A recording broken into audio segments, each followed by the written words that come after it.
थांब, अजूनही वेळ गेलेली नाही. बाळा, एवढा खचून जाऊ नकोस.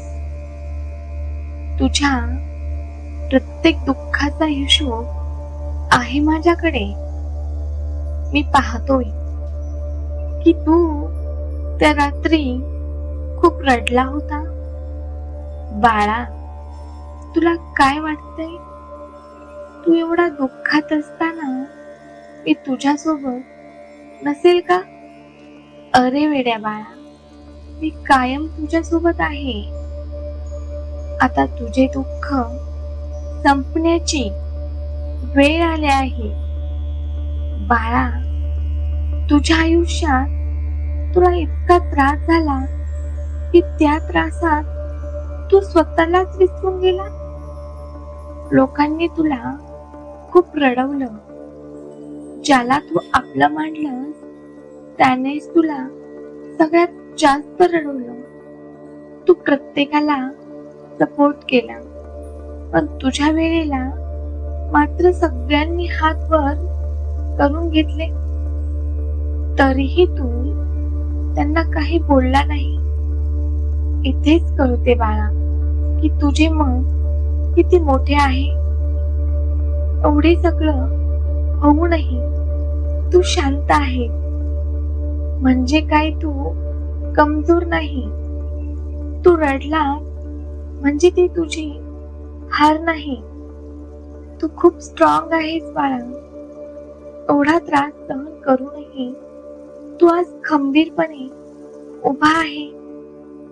म्हणजे ही काही साधी गोष्ट नाही. बाळा, आज जिथे उभा आहेस ना तू, तिथे पोहोचण्यासाठी तू खूप संघर्ष केला आहे. रात्र रात्र मेहनत करून तू हे शिखर गाठले आहे. कधी तुझ्याकडे पैसे नसायचे, तर कधी खूप टोमणे मारायचे. कधी कधी खूप तुला एकटेपणाही आला.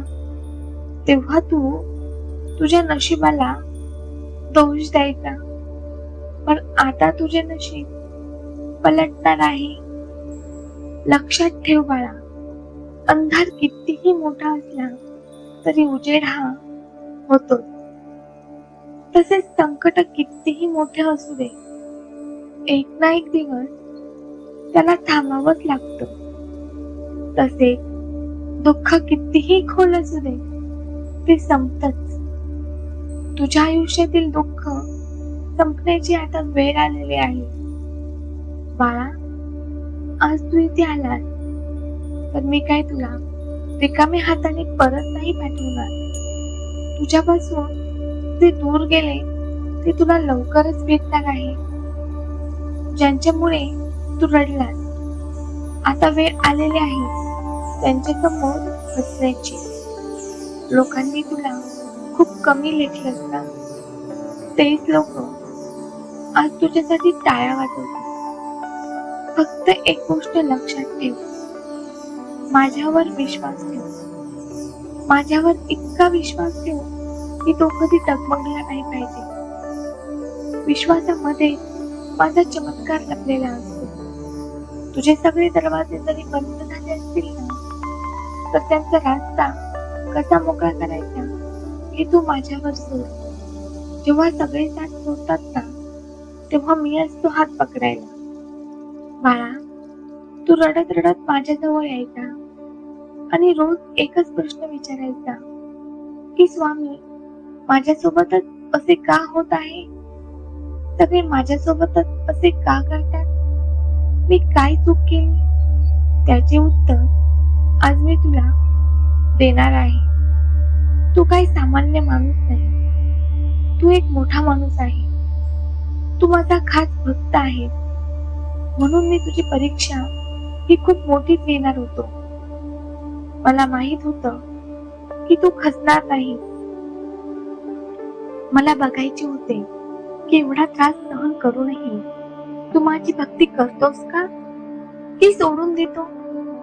पण बाळा, तू तसे केले नाही. उलटे तू आणखीन माझ्या जवळ आला आणि मला हेच पाहिजे होते. तुझ्या आयुष्यात आलेल्या दुःखामुळे तू खूप मजबूत झाला आहेस. आता तुझे नशीब बदलणार आहेस. तुझ्या घरात आनंदाचं वातावरण निर्माण होणार आहे. जिथे खूप दुःख होते, आता तिथे फक्त आनंदच असणार आहे. आता रडू गेले आणि हसू आले. बाळा, मी उशीर करतो, पण संकटात साथ कधीच सोडत नाही. आता मागचं सगळं विसरून जा आणि नवीन आयुष्याला सुरुवात कर.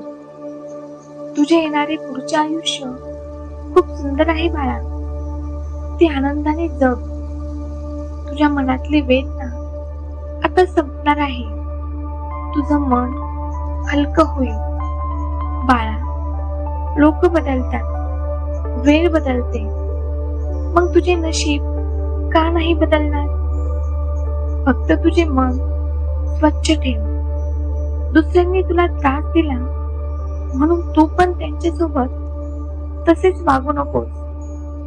आता तुझ्या डोळ्यात दुःखाचे नाही तर आनंदाचे अश्रू असणार आहे. माझा आशीर्वाद कायम तुझ्या सोबत असणार आहे आणि तोही माझ्यावर विश्वास ठेव. आता व्हिडिओला लाईक करून चॅनलला सबस्क्राईब करून घे.